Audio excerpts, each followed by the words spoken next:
नमस्ते साथियों, रेल बंधु चैनल में एक बार फिर से आपका हार्दिक स्वागत है। आज हम आपको लेकर जा रहे हैं भारतीय रेलवे के एयर कंडीशनर कोचों में, जहां लगा है एक ऐसा सिस्टम जो 24 घंटे चौकसी कर रहा है। इसका नाम है वेसडा सिस्टम, यानी very early smoke detection apparatus. दोस्तों, इसका पूरा नाम सुनकर ही इसका मकसद साफ हो जाता है। वेरी अर्ली यानी बहुत जल्दी, स्मोक डिटेक्शन यानी धुएं का पता लगाना, और अपैरेटस यानी मशीन या सिस्टम। ये भारतीय रेलवे के automatic fire and smoke detection system FSDS का सबसे अहम हिस्सा है। जहां आग लगने की संभावना होने पर यह सबसे पहले आपको चेतावनी देता है और जरूरत पड़ने पर ट्रेन को अपने आप ब्रेक लगाकर रोक देता है। गाड़ी के रुक जाने के बाद ही दरवाजों का प्रयोग करें। सोचिए, रात के समय कोच में सारे यात्री सो रहे हों। अगर आग लग जाए और किसी को पता भी न चले तो नतीजा कितना खतरनाक हो सकता है।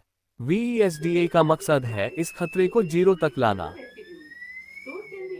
साथियों, पहले ये सोचते हैं कि आखिर ऐसा सिस्टम क्यों लगाया गया। रेलवे में आग लगने के कई हादसे हुए हैं। कभी पेंट्री में शॉर्ट सर्किट, कभी बैटरी चार्जिंग पैनल में स्पार्क, और कभी एक्डक्ट में वायरिंग की समस्या। इनमें से कई हादसों में अगर आग का पता समय पर लग जाता तो बड़ा नुकसान टल सकता था। वेसडा की जरूरत इसलिए है क्योंकि यह आग के शुरुआती संकेत पकड़ लेता है। यह आग लगने से पहले यात्रियों और स्टाफ को अलर्ट करता है। यह ऑटो ब्रेकिंग सिस्टम से जुड़ा होता है ताकि ट्रेन रोकी जा सके। यह पब्लिक अनाउंसमेंट सिस्टम के जरिए पूरे कोच में आवाज और लाइट से चेतावनी देता है। और याद रखिए, ट्रेन में आग लगना सिर्फ एक डिब्बे की समस्या नहीं, ये पूरी ट्रेन के लिए खतरा है। इसलिए वेसडा का रोल जिंदगी और मौत के बीच का फर्क तय कर सकता है। इसीलिए रेलवे की सबसे बड़ी प्राथमिकता है सेफ्टी फर्स्ट, और वेसडा इस मिशन का एक मजबूत हथियार है। साथियों, अब समझते हैं इसके वर्किंग डिजाइन पर कि FSDS कैसे काम करता है। इसे समझने के लिए हमने एक लाइन डायग्राम बनाया है, जिसके माध्यम से हम आसानी से समझने की कोशिश करेंगे। तो चलते हैं, देखते हैं, समझते हैं। इसे आसानी से समझने के लिए इसे हम 3 भागों में बांट सकते हैं। पहला, सैंपलिंग नोजल्स और कनेक्टिंग पाइप्स। दूसरा, स्मोक डिटेक्शन और एनालिसिस। और तीसरा है ऑडियो विजुअल अलार्म यानी चेतावनी। तो चलिए इन तीनों को बारी बारी से समझते हैं। पहले है सैंपलिंग या हवा खींचना। कोच के अलग अलग हिस्सों जैसे toilet, gallery, pantry, power panel और पैसेंजर एरिया से हवा खींची जाती है। ये काम छोटे छोटे सैंपलिंग नोजल्स करते हैं, जो कैपिलरी ट्यूब से एक मुख्य PVC पाइप से जुड़े होते हैं। यह पाइप फायर डिटेक्शन पैनल तक हवा लाता है। आगे है डिटेक्शन। हवा डिटेक्शन चेंबर में जाती है, जहां लेजर बीम हवा में मौजूद कणों पर पड़ती है। अगर धुआं है तो लेजर बिखर जाती है। यह बिखरी हुई लेजर एक हाई सेंसिटिव फोटो रिसीवर पकड़ लेता है। यह इलेक्ट्रॉनिक सिग्नल बनकर पैनल को भेजा जाता है।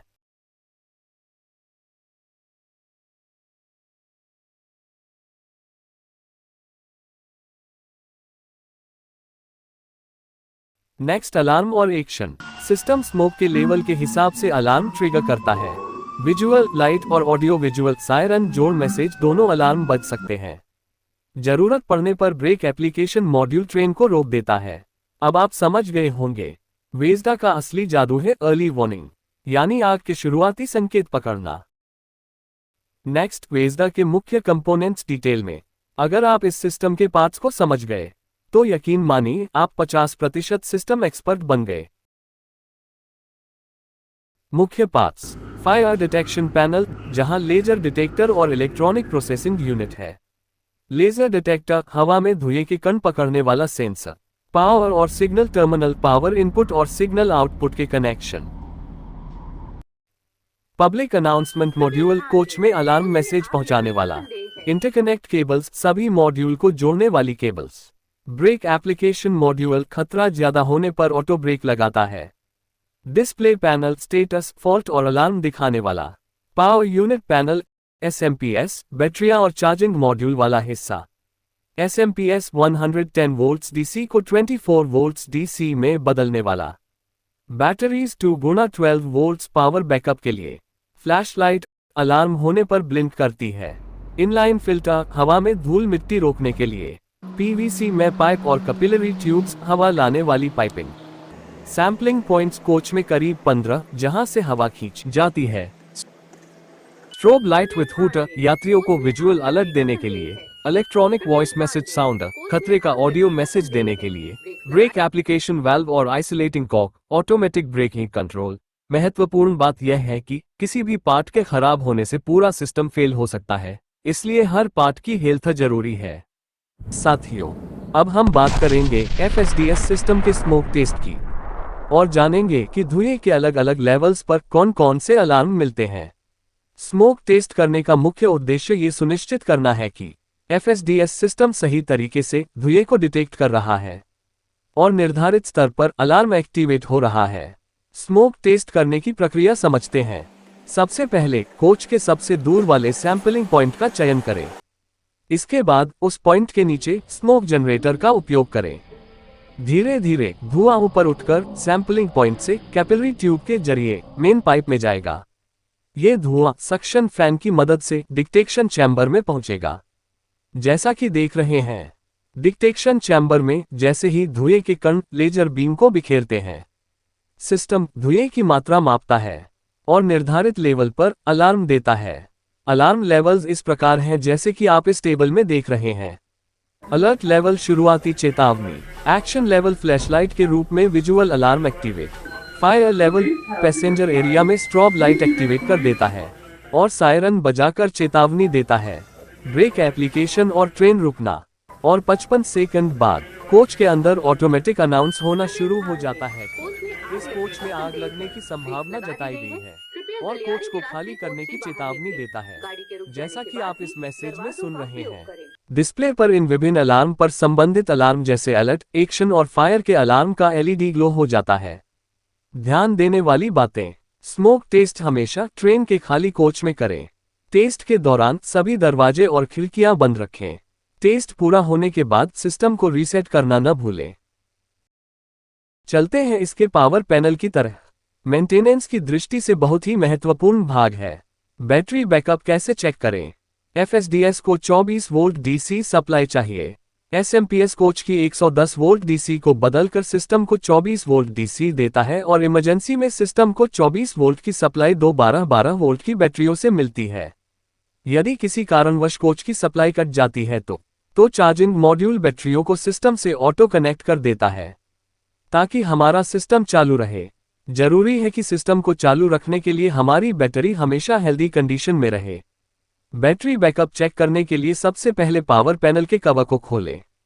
इसमें लगी MCB को ऑफ कर दें, इससे कोच से आने वाली सप्लाई कट जाएगी और से बैटरी पर चालू हो जाएगी। अब बैटरी के टर्मिनल पर वोल्टेज चेक करें। अगर 18 वोल्ट से ऊपर है तो बैकअप सही है। यह 18 वोल्ट से कम होने पर बैटरी वीक, डिफेक्टिव या चार्ज नहीं है। अब MCB को ऑन करके चार्जिंग मॉड्यूल की आउटपुट वोल्टेज भी चेक कर ले, ये 24 वोल्ट से ऊपर होना चाहिए। महत्वपूर्ण बात यह है कि बैटरी खराब होने पर ब्रेक एप्लीकेशन हो सकता है और पूरी ट्रेन रुक सकती है, इसलिए आप पर शेड्यूल बैटरी हेल्थ हमेशा चेक करें। अब इसे भी देख लेते जो मेंटेनेंस की दृष्टि से बहुत महत्वपूर्ण है, ट्रबल शूटिंग, समस्याएं और समाधान। दोस्तों, कोई भी सिस्टम 100% फेल प्रूफ नहीं होता, इसलिए वेजदा के लिए ट्रबल शूटिंग गाइड समझना जरूरी है। समस्या 1, सिस्टम पावर नहीं आ रही है। इसके संभावित कारण इस प्रकार हो सकते हैं: वायरिंग का लूज हो जाना, MCB का ऑफ होना, SMPS का खराब हो जाना, चार्जिंग मॉडल खराब हो जाना, बैटरी वीक होना या डिफेक्टिव होना। इसके समाधान के लिए कोच से आने वाली 110V सप्लाई चेक करें। MCB ऑन हो, SMPS को 110 वोल्ट सप्लाई मिलती रहे और आउटपुट 24 वोल्टेज सुनिश्चित करें। SMPS खराब है तो इसे रिप्लेस कर दें। बैटरी वोल्टेज चेक करें, बैटरी डिफेक्टिव होने पर इसे रिप्लेस कर दें। चार्जिंग मॉड्यूल चेक करें, डिफेक्टिव होने पर इसे रिपेयर या रिप्लेस करें। अगली समस्या है, सिस्टम चालू है लेकिन डिटेक्ट नहीं कर रहा। इसके संभावित कारण हो सकते हैं: सेंसर पर धूल होना, सेंसेक्स ब्लॉक होना, फिल्टर चोक होना, PVC पाइप डिस्कनेक्ट होना, सक्शन फैन का खराब होना। इसके समाधान के लिए सभी सेंसर और फिल्टर साफ कर दें। यदि कहीं से मेन PVC पाइप डिस्कनेक्ट हो गया है तो इसे जोड़ दें। सक्शन फैन में खराबी आने पर इसे रिपेयर या रिप्लेस करें। यह भी समस्या हो सकती है कि स्पीकर फ्लैश लाइट नहीं चल रहे हो। इसके कारण हो सकते हैं कि कहीं से वायरिंग कटी हुई हो, का मॉडल खराब हो या स्पीकर खराब हो गया हो।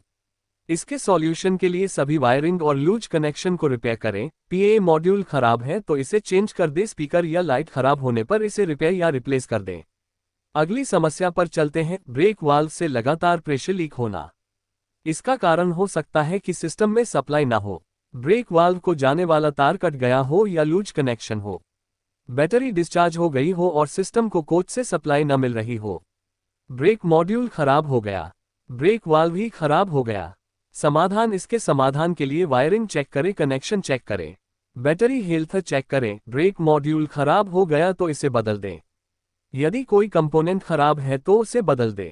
और यह भी समस्या हो सकती है कि और का हाई फ्लो या लो फ्लो हो जाए। हाई एयर फ्लो का कारण हो सकता है कि कहीं से पाइप टूटा हुआ हो या निकल गया हो, तो इसको रिपेयर करें, बदल दे या जोड़ दे। लो एयर फ्लो के केस में फिल्टर चॉक हो गया हो तो साफ कर दें। यदि पाइप में या सेंसर में कहीं रुकावट है तो उसे दूर करें। यह आवश्यक है कि ट्रबल शूटिंग के दौरान ट्रेन मूवमेंट और पैसेंजर सेफ्टी का पूरा ध्यान रखें। इसी क्रम में आगे बढ़ते हैं और देखते हैं शेड्यूल मेंटेनेंस। वेजदा को हेल्दी रखने के लिए शेड्यूल मेंटेनेंस जरूरी है।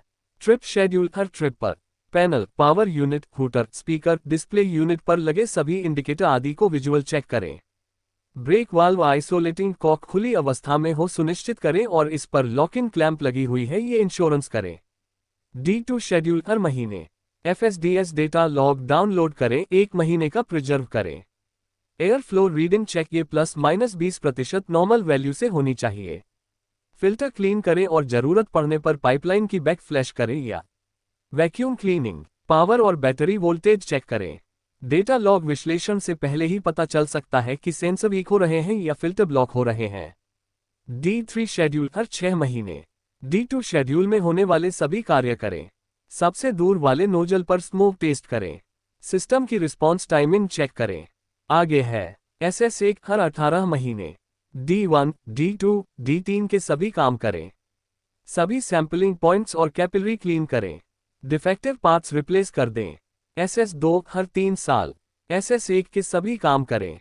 सभी ब्रैकेट, क्लैंपिंग आदि को चेक करें। हर नोजल पर स्मोक टेस्ट करें। ब्रेक वाल्व की ओवरहॉल करें। देखिए, SS2 में पाइपिंग और नोजल को नई कंडीशन में लाना जरूरी है, वरना सिस्टम की सेंसिटिविटी घट सकती है। पार्ट 10 निष्कर्ष और सुरक्षा संदेश। तो दोस्तों, आज हमने वेजदा सिस्टम का हर कोना, हर पार्ट, हर टेस्ट और हर ट्रबल शूटिंग देख ली। अब आप जानते हैं ये क्यों जरूरी है, ये कैसे काम करता है, इसे मेंटेन कैसे रखना है और समस्या आने पर क्या करना है। याद रखिए, वेजदा सिर्फ एक मशीन नहीं, यह उन सैकड़ों यात्रियों की जिंदगी का भरोसा है और हमारी जिम्मेदारी है कि यह हमेशा फिट और एक्टिव रहे। ट्रेन की स्पीड, सफर का आराम और पैसेंजर का भरोसा सब सुरक्षित है अगर वेजदा चालू है और सही से मेंटेन है। तो साथियों, इस तरह हमने आज वेजदा सिस्टम को A से Z तक पूरे विस्तार से समझ लिया। हर पार्ट को खोला, हर कंपोनेंट को जाना, हर टेस्ट और हर ट्रबल शूटिंग को सीखा। अब अगली बार जब भी आप ट्रेन में सफर करेंगे और ऊपर लगी वो छोटी सी सैंपलिंग नोजल या पैनल देखेंगे, तो आपको पता होगा कि इसके पीछे कितनी टेक्नोलॉजी, कितनी मेहनत और कितनी जिम्मेदारी छुपी है। दोस्तों, सुरक्षा सिर्फ नियमों से नहीं, बल्कि जागरूकता और सही देखभाल से आती है। अगर आज की ये जानकारी आपको थोड़ी भी हेल्पफुल लगी, तो दिल से रिक्वेस्ट है, वीडियो को लाइक करें, अपने दोस्तों के साथ शेयर करें और हाँ, रेल बंधु चैनल को सब्सक्राइब करना मत भूलें, क्योंकि हम यहाँ आपके लिए ऐसे ही रेल से जुड़े इंटरेस्टिंग और नॉलेज से भरे वीडियो लाते रहेंगे। तो मिलते हैं अगले वीडियो में, तब तक के लिए सुरक्षित रहें, सतर्क रहें और सफर का आनंद लें। धन्यवाद। जय हिंद।